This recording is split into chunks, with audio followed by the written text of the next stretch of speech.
के 2 बच्चे हैं। मातृभाव हृदय से जब भी कभी आता है तो श्री जी से उन बालकों के लिए कुछ मांग लेते हैं। तो गुरुदेव, प्रभु के आगे मांग करना कोई अपराध है? नहीं, बहुत अच्छा है। हमारी मांगे जब प्रभु से होती हैं, यद्यप शास्त्र निष्कामता का उपदेश करता है, पर हम सकामी हैं तो हमें अन्य से सकामता नहीं रखनी। भगवान ने आर्त, अर्थार्थी, जिज्ञास और ज्ञानी चारों को अपना प्रेमी भक्त कहा है, अपना भक्त कहा है, उदार कहा है।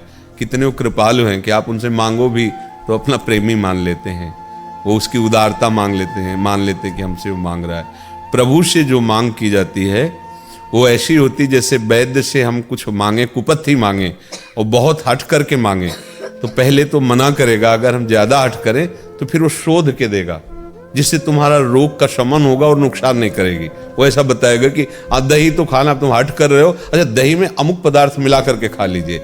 ऐसे ही भगवान विषय तो देते हैं पर उसके साथ कृपा मिला के दे देते हैं। उस विषय का सेवन करते हुए अगले विषय की कामना उत्पन्न न हो ऐसा वैराग्य प्रदान कर देते हैं, या स्वयं कृपा करके उसे संभाल लेते हैं।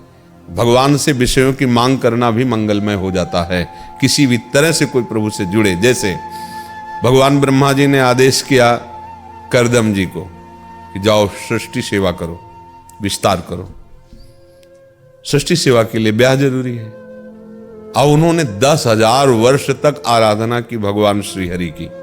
प्रभु प्रकट हुए, उनका पिता का आदेश है कि हम सृष्टि कार्य करें तो मुझे पत्नी चाहिए, आपसे चाहिए। प्रभु से कहा आपसे चाहिए। भगवान के आंसू गिर गए। वहीं बिंदु सरोवर बना हुआ है। यार मेरे को देखने पर, मेरे समीप पर इनकी हमारी रति मांगने की बात नहीं हुई, सेवा मांगने की बात नहीं हुई।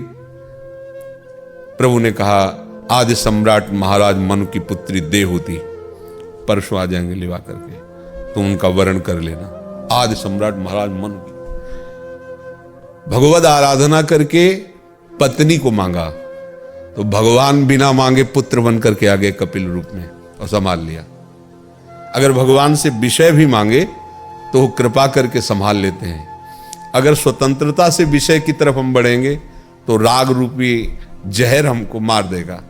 और जब प्रभु से मांगेंगे तो परम वैद्य हैं, वो ऐसा शोध के देंगे कि उस विषय के सेवन से राग पुष्ट न होकर वैराग्य युक्त हो जाएगा। तो हम मोह, काम, क्रोध, लोभ, मद मत्सर किसी की भी प्रेरणा से परेशान हो तो भगवान जगत वैद्य हैं, इनका आश्रय ले लो, ये संभाल लेंगे। मांगो, इन्हीं से मांगो, मांगना मिट जाएगा।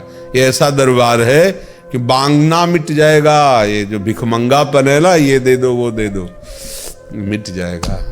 तेरे दरबार की आली निराली शान ये देखी, सखावत खुद तेरी गलियों में चक्कर काटते देखा। फैलाया हाथ जिसने तेरे दरबार में आकर, तुझे देते नहीं देखा मगर झोली भरी देखी। वो कृतकृत्य हो जाएगा। केवल भगवान का भरोसा हो बस। अन्य हुआ तो हम बात नहीं कह रहे। अगर एक निष्ठा से कि बने तो रघुवर ते बने, बिगड़े तो भरपूर, तुलसी औरन ते बने ता बने, वो विषयी होते हुए भी परम पद पर आरूढ़ हो जाएगा। किसी भी तरह से भगवान का आश्रय ले ले, काम से, क्रोध से, लोभ से। परीक्षित जिसे श्री शुकाचार्य कहते हैं, चूंकि वृत्तियां परब्रह्म से जुड़ती हैं इसलिए परब्रह्म को ही प्राप्त होता है।